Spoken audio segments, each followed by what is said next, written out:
Hello friends, ಎಲ್ರಿಗೂ ನಮಸ್ಕಾರ. ಇವತ್ತು ನಾನು ಏನೆಲ್ಲ ತರಿಸ್ಕೊಡ್ತಾ ಇದ್ದೀನಿ ಅಂದರೆ, ನಿಮಗೆ ಬ್ಲೌಸ್ ಹೊಲಿಯೋದಕ್ಕೆ ಕೊಟ್ಟಿರ್ತಾರೆ. ಆ ಬ್ಲೌಸ್ ಹೊಲಿಯೋದಕ್ಕೆ ಕೊಟ್ಟಾಗ ಬೇರೆ ಬೇರೆ ಸ್ಲೀವ್ಸ್ ಹೇಳ್ತಾರೆ. ಅಂದರೆ ಪಫ್ ಸ್ಲೀವ್ಸ್ ಹೇಳ್ತಾರೆ, ಸ್ಲೀವ್ ಲೆಂತ್ ಕಡಿಮೆ ಇರೋದು ಹೇಳ್ತಾರೆ, ಸ್ಲೀವ್ ಲೆಂತ್ ಜಾಸ್ತಿ ಇರೋದು ಹೇಳ್ತಾರೆ.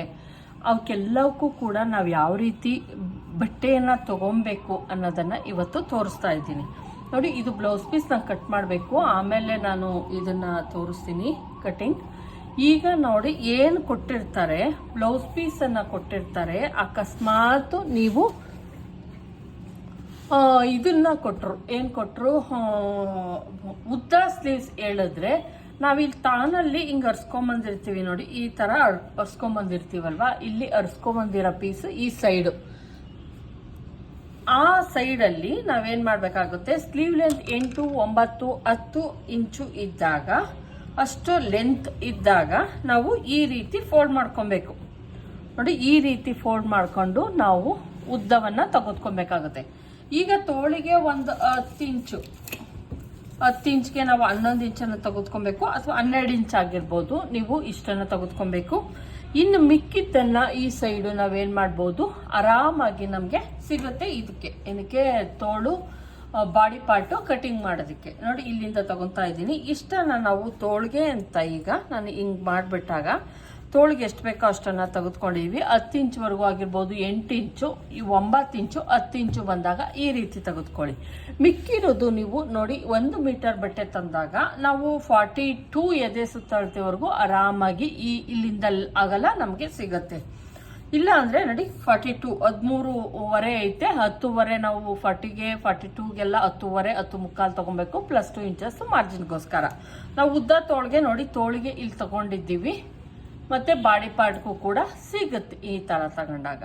ಅಂದರೆ ಅಗಲ ನಾನು ಹೇಳ್ತಾ ಇರೋದು, ಅದನ್ನು ಓಪನ್ ಮಾಡಿ ನಾವು ಓಪನ್ ಮಾಡಿಬಿಟ್ಟು ಆಮೇಲೆ ನೋಡಿ, ಇಲ್ಲಿ ತೋಳಿಗೆ ನಾವು ಇಲ್ಲಿ ಆಲ್ರೆಡಿ ಕಟ್ ಮಾಡ್ಕೊಂಡಿರ್ತೀವಿ. ಏನು ಮಿಕ್ಕಿರುತ್ತೋ ಅದನ್ನು ನೋಡಿ, ತೋಳಿಂದ ಒಳಗಡೆ ಹಾಕಿದ್ದೀನಲ್ಲ, ನೋಡಿ ಈ ರೀತಿ ಫೋಲ್ಡ್ ಮಾಡಿಕೊಂಡು ನೀವು ಬಾಡಿ ಪಾರ್ಟ್ಗೆ ಆರಾಮಾಗಿ ನೋಡಿ ಕಟ್ ಮಾಡ್ಕೊಬೋದು, ಸಿಗುತ್ತೆ ಬಾಡಿ ಪಾರ್ಟ್ಗೆ.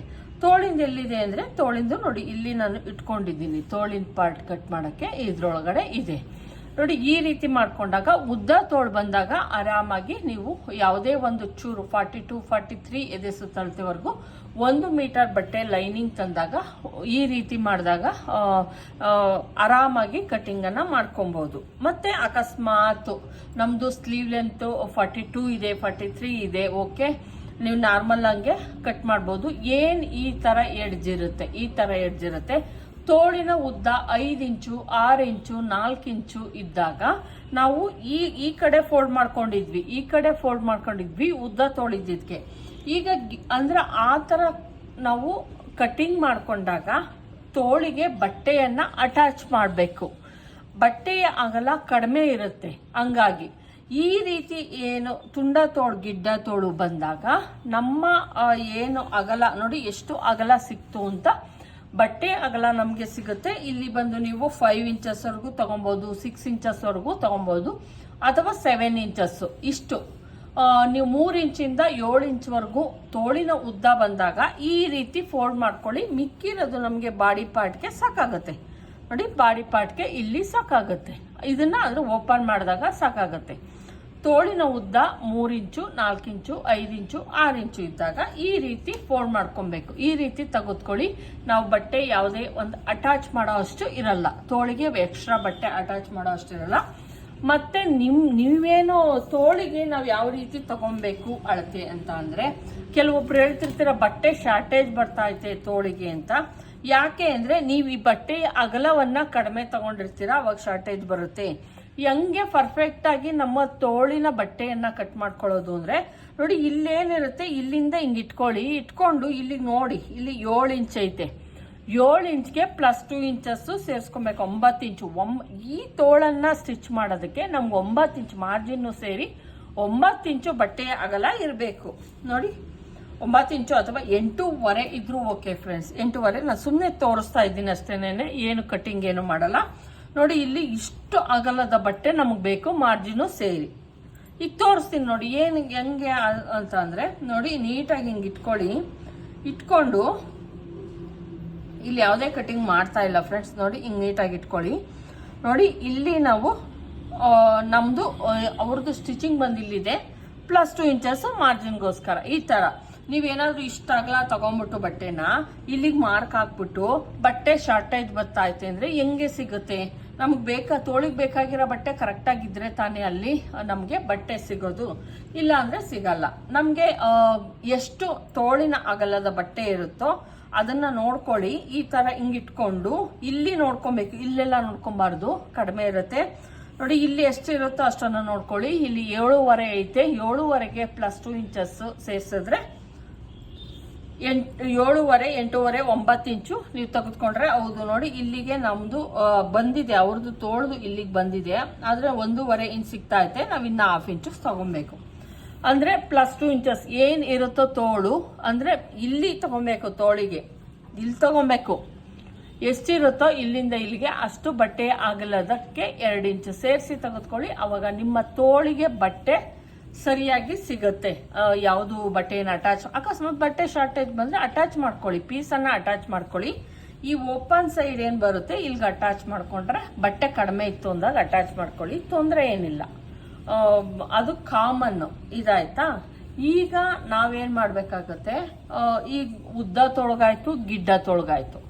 ಈಗ ನಾನು ತೋರಿಸ್ತಾ ಇರೋದು ಪಫ್ ಸ್ಲೀವ್ಸ್ ಬಂದಾಗ ಯಾವ ರೀತಿ ಮಾಡ್ಕೊಬೇಕು ಅಂತ. ಪಫ್ ಸ್ಲೀವ್ಸ್ ಬಂದಾಗ ಯಾವ ರೀತಿ ಕಟ್ ಮಾಡ್ಕೊಬೇಕು ಅನ್ನೋದನ್ನು ಕೂಡ ತೋರಿಸ್ತೀನಿ.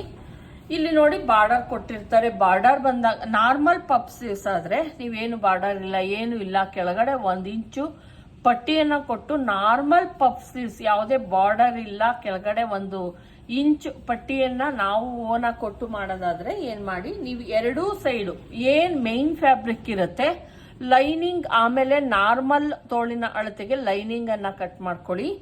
ಏನು ಈ ಪಾರ್ಟು ಮತ್ತೆ ಈ ಪಾರ್ಟು ಬಾರ್ಡರ್ ಇತ್ತು, ಇದ್ರೊಳಗೆ ಬಾರ್ಡರ್ ಇದೆ, ನಾನು ತೋರ್ಸಕ್ಕೋಸ್ಕರ ಅಷ್ಟೇ. ಇದ್ರೊಳಗೆ ಯಾವುದೇ ಪಫ್ ಸ್ಲೀವ್ಸ್ ಅನ್ನ ನಾನು ಕಟ್ ಮಾಡ್ತಾ ಇಲ್ಲ. ಮಾಡೋಂಗಿದ್ರೆ ನೀವೇನ್ ಮಾಡಿ, ಒಂದು ಕಡೆ ಎರಡೂ ಕಡೆ ಬಾರ್ಡರ್ ಇತ್ತು ಅಂದ್ರೆ ಬಾರ್ಡರ್ ಅನ್ನ ನೀಟಾಗಿ ಕಟ್ ಮಾಡ್ಕೊಂಡು ಬಾರ್ಡರ್ ಕೊಟ್ಟು ಕೊಡೋದಾದ್ರೆ ಬಾರ್ಡರ್ ಅನ್ನ ನೀಟಾಗಿ ಕಟ್ ಮಾಡಿ ಎತ್ತಿಟ್ಕೊಂಡ್ಬಿಡಿ. ಕಟ್ ಮಾಡ್ಕೊಂಡು ಎತ್ತಿಟ್ಕೊಂಡು ಆ ಕಡೆ ನಾವು ಬೆನ್ನಿಗೆ ಬಾರ್ಡರ್ ಅನ್ನ ಕೊಡ್ಬೇಕು ಅಂದ್ರೆ ಬೆನ್ನಿನ ಪಾರ್ಟ್ ಅನ್ನ ಈ ಕಡೆ ಕಟ್ ಮಾಡ್ಕೊಳ್ಳಿ. ಅಂದ್ರೆ ಬ್ಯಾಕ್ ಪಾರ್ಟ್ ಅನ್ನ ಈ ಕಡೆ ಬಾರ್ಡರ್ ಅನ್ನ ಉಳಿಸ್ಕೊಂಡು ಕಟ್ ಮಾಡ್ಕೊಳ್ಳಿ. ಇಲ್ಲಿ ಏನ್ ಕಟ್ ಮಾಡ್ಕೊಂಡಿರ್ತೀವಿ ನಾವು ತೋಳಿಗೆ ಬಟ್ಟೆ, ನೋಡಿ ಇಲ್ಲಿ ಬಟ್ಟೆಯನ್ನ ಕಟ್ ಮಾಡ್ಕೊಂತೀವಲ್ವಾ ನಾವು, ಇಲ್ಲಿ ಬಟ್ಟೆಯನ್ನ ತೋಳಿಗೆ ಬಟ್ಟೆಯನ್ನ ಕಟ್ ಮಾಡ್ಕೊಂತೀವಿ. ಇದಿಷ್ಟು ಈಗ ತೆಗೆದ್ಬಿಟ್ಟಿದೀವಿ ಅಂತ ಅನ್ಕೊಳ್ಳಿ. ಈಗ ಏನ್ ಮಾಡ್ಬೇಕು, ಆ ಕಡೆ ಪೀಸು ಮತ್ತೆ ಈ ಕಡೆ ಅಕಸ್ಮಾತ್ ಬಾರ್ಡರ್ ಇಲ್ಲ ಪ್ಲೈನ್ ಇತ್ತು ಅಂದಾಗ ಎರಡು ಆ ಕಡೆದು ತೆಗೆದು ಈ ಕಡೆಗೆ ಹಾಕೊಂಡು ನೀವು ತೋಳನ್ನ ಕಟ್ ಮಾಡ್ಬೋದು. ಅಂದ್ರೆ ಬಾರ್ಡರ್ ಇಲ್ಲ ಅಂದಾಗ ತೋರಿಸ್ತೀನಿ. 2 ಸೈಡಲ್ಲೂ ಕೂಡ ನೀವು ಬಾರ್ಡರ್ ಇಲ್ಲ ಅಂದಾಗ ಅರ್ಥ ಮಾಡ್ಕೊಳ್ಳಿ, ಕನ್ಫ್ಯೂಸ್ ಆಗಬೇಡಿ. 2 ಸೈಡಿಂದು ತೆಗೆದುಕೊಂಡು ನಾರ್ಮಲ್ ಪಫ್ ಸ್ಲೀವ್ಸ್ ಅಂದ್ರೆ 1 ಇಂಚಿನ ಸಾರಿ ಫ್ರೆಂಡ್ಸ್ 1 ಇಂಚು ಕೆಳಗಡೆ ಬಾರ್ಡರ್ ಅಂದ್ರೆ ಎಡ್ಜನ್ನ ಹೊಲ್ಕೊಂತೀನಿ ಅಂತ ಅಂದ್ರೆ ನೀವು 2 ಸೈಡಿಂದು ಬಟ್ಟೆಯನ್ನ ತೆಗೆದುಕೊಂಡು ಪಫ್ ಸ್ಲೀವ್ಸ್ಗೆ ಅಂದ್ರೆ ಸ್ಲೀವಿನ ಅಳತೆ ಎಷ್ಟಿರುತ್ತೋ ಅದಕ್ಕೆ +2 ಇಂಚಸ್ ಸೇರಿಸ್ಕೊಬೇಕು. ಅಂದ್ರೆ ಈಗ 5 ಇಂಚಿಂದು ಪಫ್ ಸ್ಲೀವ್ಸ್ ಬೇಕು ಅಂತಂದ್ರೆ 5 +2 ಇಂಚಸ್ 7 ಇಂಚು. 7 ಇಂಚನ್ನ ತೆಗೆದುಕೊಂಡು ಹಿಂಗೆ ನೀವು ಇದೊಂದು ಮಾರ್ಕ್ ಹಾಕಿ ಕಟ್ ಮಾಡ್ಕೊಳ್ಳಿ. ನಾರ್ಮಲ್ ಆಗಿ ಒಂದು 10 ರಿಂದ 15 ಪಫ್ ಬರುತ್ತೆ ಈ ತರ ಇದ್ದಾಗ. ಸರಿನಾ? ಇದಾಯ್ತು.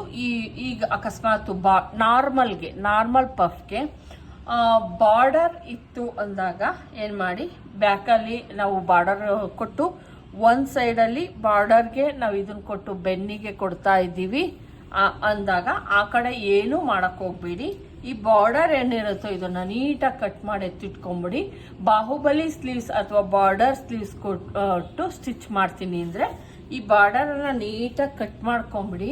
ಕಟ್ ಮಾಡ್ಕೊಂಡಾದ್ಮೇಲೆ ಏನು ಉಳಿದಿರುತ್ತೋ ಈ ಕಡೆ ಬಾರ್ಡರ್ ಆದ್ಮೇಲೆ ಉಳಿದಿರೋ ಅಂತಹ ಜಾಗದಲ್ಲಿ ನಾವೇನ್ ಮಾಡ್ಬೇಕು, ಈಗ ತೋರಿಸ್ತಾ ಇದ್ದೀನಿ. ಈಗ ಇಲ್ಲಿಗೆ ನಾನು ನೋಡಿ ಬಾರ್ಡರ್ ಅನ್ನ ನೀಟಾಗಿ ಕಟ್ ಮಾಡ್ಕೊಂಡಿದೀವಿ ಅಂತ ತಿಳ್ಕೊಳ್ಳಿ.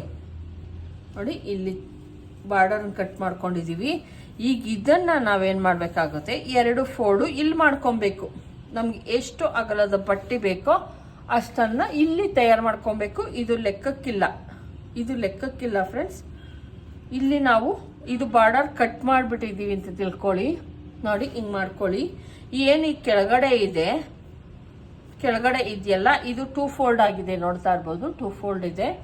ಇದನ್ನ ಹಿಂಗೆ ಮಾಡ್ಕೊಳ್ಳಿ. ಮಾಡಿಕೊಂಡು ಇದನ್ನ ಯಾವುದೇ ಶೇಪು ತೆಗೆಯೋದು ಬೇಡ, ಹಿಂಗೆ ಲಾಂಗ್ ಆಗಿ ಇಟ್ಕೊಂಡು ನೀವು ಎಷ್ಟು ಬೇಕೋ ಅಷ್ಟಕ್ಕೆ ಫ್ರಿಲ್ಲನ್ನು ಫುಲ್ಲು ಕೊಟ್ಕೊಂಡು ಮಿಕ್ಕಿದ್ದನ್ನು ಉಳಿಸ್ಕೊಳ್ಳಿ. ಆಮೇಲೆ ಅದನ್ನ ಬಾರ್ಡರ್ ಅನ್ನ ಥ್ರೆಡ್ ಪೈಪಿಂಗ್ ಕೊಟ್ಟು ಈ ಬಾರ್ಡರ್ ಏನಿದೆ ಆ ಫ್ರಿಲ್ಗೆ ಅಟ್ಯಾಚ್ ಮಾಡಿ ಥ್ರೆಡ್ ಪೈಪಿಂಗ್ ಕೊಡಿ, ತುಂಬಾ ಚೆನ್ನಾಗಿ ಬರುತ್ತೆ. ಆಮೇಲೆ ಲೈನಿಂಗ್ ಅನ್ನ ಅಟ್ಯಾಚ್ ಮಾಡ್ಕೊಬಹುದು.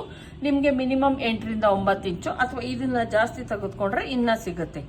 ಇನ್ನ ಉಳಿದಿರೋ ಅಂತದ್ರಲ್ಲಿ ನೋಡಿ, ಇಷ್ಟರೊಳಗೆ ನಾವೇನ್ ಮಾಡ್ಬೋದು, ಬಾಡಿ ಪಾರ್ಟ್ ಅನ್ನ ಬ್ಯಾಕು ಮತ್ತೆ ಫ್ರಂಟು ಕಟ್ ಮಾಡ್ಕೊಬಹುದು. ಅಕಸ್ಮಾತ್ ಶಾರ್ಟೇಜ್ ಬಂತು ಅಂದ್ರೆ ಏನು ಗಾಬರಿ ಆಗಬೇಡಿ, ಬ್ಯಾಕ್ ಪಾರ್ಟ್ ಕರೆಕ್ಟಾಗಿ ಕಟ್ ಮಾಡ್ಕೊಳ್ಳಿ. ಫ್ರಂಟ್ ಪಾರ್ಟ್ ಇಂದು ಬೆಲ್ಟ್ ಪಟ್ಟಿ ಏನಿದೆ ಅದನ್ನ ನೀವು ಸೈಡಲ್ಲಿ ಇರುತ್ತಲ್ವ ಬಟ್ಟೆ, ಸೈಡಲ್ಲಿ ಕಟ್ ಮಾಡ್ಕೊಬಹುದು. ಫ್ರಂಟ್ ಪಾರ್ಟ್ ಕಟ್ ಮಾಡ್ಕೊಳ್ಳಿ ಅಥವಾ ಕ್ರಾಸ್ ಕಟಿಂಗ್ ಮಾಡ್ಕೊಬಹುದು. ಹಂಗ್ ಶಾರ್ಟೇಜ್ ಬಂತು ಅಂದ್ರೆ ನೀವು ಕ್ರಾಸ್ ಕಟಿಂಗಿಗೆ ನಮ್ಗಿರುತ್ತೆ, ಕ್ರಾಸ್ ಕಟಿಂಗ್ ಬಟ್ಟೆ, cross cutting blouse cross cutting ಮಾಡ್ಕೊಳ್ಳಿ. ಮತ್ತೆ ಇದನ್ನ ಬ್ಯಾಕ್ ಪಾರ್ಟು ಸೇಮ್ ಕಟ್ ಮಾಡ್ಕೊಬೇಕು. ಬೆಲ್ಟ್ ಪಟ್ಟಿ ಸೈಡಲ್ಲಿ ಬೆಲ್ಟ್ ಪಟ್ಟಿ ಇದಕ್ಕೆ ಸಿಗುತ್ತೆ ನೋಡಿ. ಈ ರೀತಿ ಅಡ್ಜಸ್ಟ್ ಮಾಡೋದ್ರಿಂದ ಪಬ್ ಸ್ಲೀವ್ಸ್ಗೆ ಯಾವ ರೀತಿ ತಗೊಬೇಕು, ನಾರ್ಮಲ್ ಪಬ್ ಸ್ಲೀವ್ಸ್ಗೆ ಯಾವ ರೀತಿ ತಗೊಬೇಕು, ಗಿಡ್ಡ ಅಂದ್ರೆ ತೋಳಿನ ಉದ್ದ ಕಡಿಮೆ ಇದ್ದಾಗ ಯಾವ ರೀತಿ ಬಟ್ಟೆಯಲ್ಲಿ ಫೋಲ್ಡ್ ಮಾಡ್ಕೊಬೇಕು, ಮತ್ತೆ ಉದ್ದ ತೋಳಿದಾಗ ಯಾವ ಕಡೆ ಫೋಲ್ಡ್ ಮಾಡ್ಕೊಬೇಕು ಅನ್ನೋದನ್ನ ಡೀಟೈಲ್ ಆಗಿ ನಾನು ಹೇಳಿದ್ದೀನಿ. ಈ ವಿಡಿಯೋ ಇಷ್ಟ ಆಗಿದ್ರೆ ನೆಕ್ಸ್ಟ್ ವಿಡಿಯೋದಲ್ಲಿ ನಾನು ಯಾವ ರೀತಿ ಫೋಲ್ಡ್ ಮಾಡ್ಕೊಬೇಕು ಬಟ್ಟೆಯನ್ನ, ಈ ತರ ಬಟ್ಟೆ ಕೊಟ್ಟಾಗ ನಾವು ಫ್ರಂಟು ಮತ್ತೆ ಬ್ಯಾಕು ತೋಳಿಗೆ ಯಾವ ರೀತಿ ಫೋಲ್ಡ್ ಮಾಡ್ಕೊಬೇಕು ಅನ್ನೋದನ್ನ ತೋರಿಸ್ತೀನಿ. ಇಲ್ಲ ಅಂದ್ರೆ ನಿಮ್ಗೆ ಅಷ್ಟು ಕೆಲವ್ರಿಗೇನು ಅಂದ್ರೆ ನಮ್ಗೆ ಹೆಂಗೆ ಗೊತ್ತಾಗ್ತಾ ಇಲ್ಲ, ಯಾವ ರೀತಿ ಬಟ್ಟೆ ಕೊಟ್ಟಾಗ ಈ ರೀತಿ ಬಟ್ಟೆ ಕೊಡ್ತಾರೆ, ಯಾವ ರೀತಿ ಫೋಲ್ಡ್ ಮಾಡ್ಕೊಬೇಕು ಅನ್ನೋದು ಗೊತ್ತಾಗಲ್ಲ ಅನ್ಕೊಂಡಿರ್ತಾರೆ. ಈಗ ಏನ್ ತೋರಿಸಿದ್ದೀನಿ ಇದ್ರೊಳಗೆ ನಿಮ್ಗೆ ಅರ್ಥ ಆಗಿರ್ಬೋದು, ಯಾವ್ಯಾವ ರೀತಿ ಫೋಲ್ಡ್ ಮಾಡ್ಕೊಂಡ್ರೆ ಯಾವ್ಯಾವ್ದಕ್ಕೆ ಕಟಿಂಗ್ ಅನ್ನ ತೋಳಲ್ಲಿ ಮಾಡ್ಕೊಬಹುದು ಅಂತ ತೋರಿಸಿದ್ದೀನಿ. ನೆಕ್ಸ್ಟ್ ವಿಡಿಯೋದಲ್ಲಿ ನಾನು ಯಾವ ರೀತಿ ಫೋಲ್ಡ್ ಮಾಡ್ಕೊಬೇಕು ಬಟ್ಟೆಯನ್ನ ಬ್ಲೌಸ್ ಕಟಿಂಗ್ ಮಾಡೋದಕ್ಕೆ ಅನ್ನೋದನ್ನ ತೋರಿಸ್ತೀನಿ. Thank you friends.